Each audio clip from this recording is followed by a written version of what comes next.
If I could sum up today's video, or perhaps the effects of today's video, in one image, I think this would probably be the best one.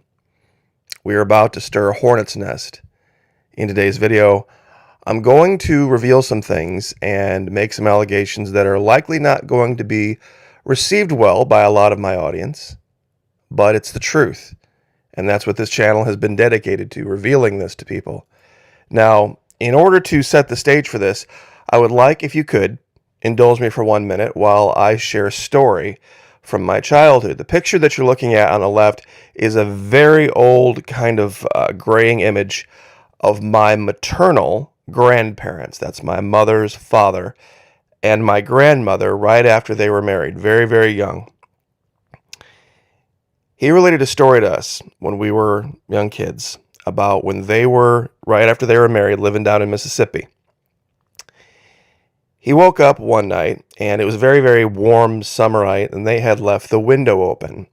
And, of course, at that time, there were no screens, and he had heard a noise, and he looked up, and lo and behold, standing in the windowsill, looking over both of them, was this very large bobcat. Now, very calmly, my grandfather reached over the night table where he kept a loaded revolver, and one shot took the bobcat out. Grandmother, of course, in a dead sleep, jumped out of her skin. But the reason I relate the story is that there was absolutely no confusion as to which bed table had the revolver on it. It was my grandfather's side, of course. You see, that was his role. Protector, provider, procreator. Now, I had, on that side of my family, two uncles. There was two uncles, my mom, and two other aunts. So they had 5 kids, and then they even adopted more. But the moral of the story was that was his job. There was no confusion who the role of protector was. Now, great story, Mikey. What does that have to do with anything going on in the real world? You see this issue in Nashville? This is what's happening.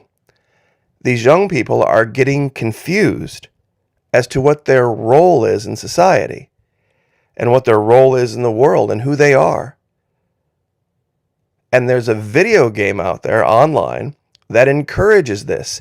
And when I saw these images from the security footage down in Nashville from the shooting at Covenant School, I knew exactly what was going on in the head of this individual. And we're going to cover that today.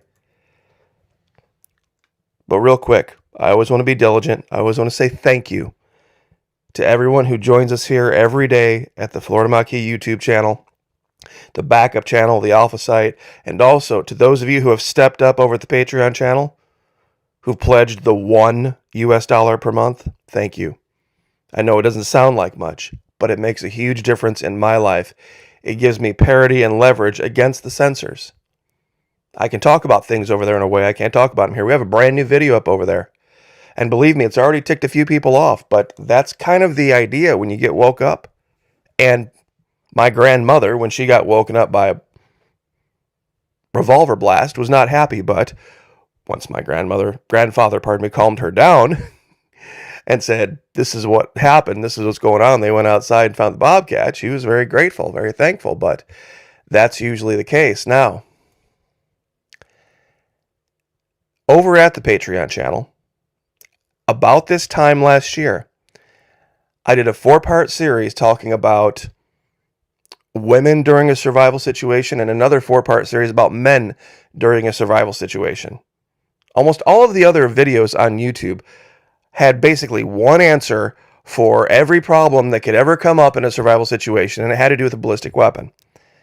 What I wanted to do was create videos that gave you other options, more than just a hammer in your toolbox, so that when problems that weren't nails showed up, you had the ability to deal with it. Now, on this 4-part series that dealt with women specifically, I talked about many things women could do that most people wouldn't think of. For example, putting a very large pair of men's work boots, used work boots, outside your door, so that in case anybody saw that, they would think twice about, whether you were there alone or not. Occasionally, and that's lower left here, bear spray. And I still stand by this, honest to God, close quarters. If you're outnumbered, It is a great equalizer. You'd make people wish that you had used a ballistic weapon on them. Occasionally having a friend sleep over. Male friend. Just to have the vehicle out there. And if you had a male friend that lived close, if it was easy enough, have them park their truck in your driveway. This was specifically all for women, single women. Things that they could do to make themselves less of a target. These zombie bars, basically, they're just two brackets that go on the side of the door. Very, very inexpensive, and for the price of a 2x4, so much more effective than a deadbolt. You would literally have to kick the entire door frame down. Baby monitors, interior cameras, a dog, having people coming and going, all of these things were really good strategies when put together as a suite of strategies to affect good defensive posture. But one of the things that I suggested really got met with a lot of pushback. And it really is indicative of what's being taught today. I told ladies, look, if you're single and you're out in the dating market, perhaps think about upping your age limit for who you might consider as a possible dating prospect. Now, a lot of women come out, I don't need no man to protect me. I don't need no man to protect me. You see, it's just that idea. It is just that idea that is the problem in Nashville with this situation. It's this idea, a woman must not depend upon the protection of a man, but must be taught to protect herself. Susan B. Anthony. You see, that sounds all good and fine, but you see, this is the case here with this particular individual. And I can tell exactly what happened. This young woman, confused about her role in society, after having played this game, PlayerUnknown Battlegrounds, PUBG, decided to go affect some event in real life that made her feel powerful, that made her feel like she was in control of who she was. And the reason I know it's inspired by PUBG is because she's walking around literally dressed like a PUBG character. And not just any PUBG character, female PUBG characters. Plus, the two weapons. Anybody who's played PUBG knows that all those characters run around with two weapons. Now, you ready for this? Ready to have your mind blown? Red hat, camo pants. She was wearing a white t-shirt. They hypersexualize these characters, these female character skins in PUBG, making them unattainable for any woman, really. Which causes all sorts of problems, which has probably led her to think that, maybe I would rather be a boy instead. But they give them this idea that, you have to have two rifles and a handgun. And you can go look. They have camo pants, white t-shirts, one weapon in their hand, usually close quarters, and then one long weapon. Go look at the PUBG skins. It literally looks like an episode out of when I say PUBG, PlayerUnknown Battlegrounds, PUBG, PUBG.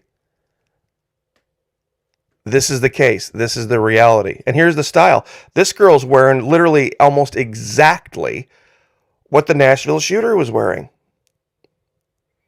To a T. This is sportstar.id cosplay. Most popular cosplays for PUBG. And they do, and it's horrible. And then ladies, in this particular case, I'm with you. The way they model the female video game characters, if women, especially young girls, are getting this idea that that's what they're supposed to look like, it's just not going to happen. It's just not going to happen. You see, it's a tough thing because you can't really blame all men. You can't really blame all women. You see, men in traditional societies were protectors, just like my grandfather was. A lot of ladies out there, well, I'm going to know how to use what. If you want men to be like what they were back in the 1950s, go ask your grandma or great grandma how often she went to the range. Seriously, back in the 50s. Way back when men were men, women were women. Well, women being women meant that, ask them. I guarantee, you ask them when they were in their 20, 25 years old, they didn't know how to load a weapon. They might have known how to load it, but how to actually use a weapon on par with a man? Nah. No way. Not in the 1950s. No chance. I mean, there might be some anecdotal evidence out there, well, my grandma did this or my grandma did that, but the vast majority of women versus men were far more proficient with firearms. It was what men did. Men went out, shot trap, shot skeet, and went out hunting. Women didn't come along. Not to the range. None of that. And say what you want about old guys. Ladies out there, I know there's like the suggestion maybe date somebody older. They're natural protectors, natural providers, and believe me, the last house you ever want to break into is some old guy's house who's got a shotgun by the bed. You're going to die, especially in Florida. He doesn't need an AR-15. Guarantee it. Guarantee it, guys. 60. Help back me up here, guys. Back me up here. You're out there, 50, 55, 60 years old, 65, maybe older. Middle of the night. You gonna reach for some long rifle? What are you gonna reach for? If you want to definitely make sure that you have the CQB, close quarters battle advantage over whoever's gotten into your house or whatever's making noise down there, you're going for the shotgun. And if you aren't, you're dumb. You know, it's you're bleary-eyed, you're tired, you just woke up. You don't need to be worrying about making some kind of a sight picture or, getting your exact right, face position and, trigger discipline, all this. You're going to go down there and grab a shotgun, and you're probably going to, have it right across your chest or down your hip. You're not going to be picking it up to your shoulder to shoot anybody. Guarantee it. And that's what this was all about. See if I can find the picture. Hold on. This was a girl who felt like she needed to be more of a boy because she didn't feel safe. And she felt like, and this is Tennessee, they do this to girls down there. They teach them to be scared of their own shadows.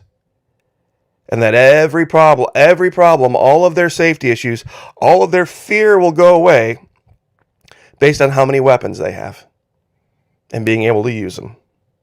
That's what this is all about.